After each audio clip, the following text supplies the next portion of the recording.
Welcome to the Learning Pines YouTube. We hope this video helps.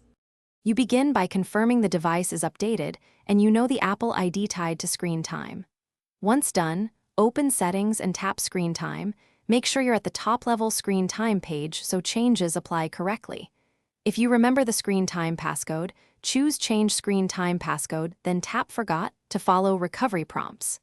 If you don't, prepare for account verification.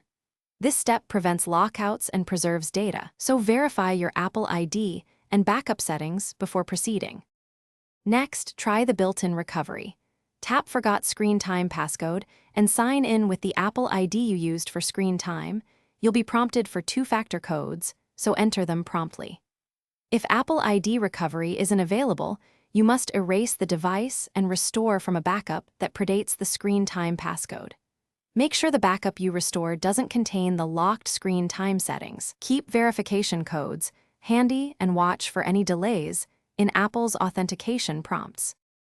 Finally, once recovery or restore completes, set a new screen time passcode you'll remember and enable Face ID or Touch ID where possible for easier access. Test app limits and any family sharing controls to confirm settings propagated correctly. If screen time remains locked after restore, reboot the device and retry sign-in.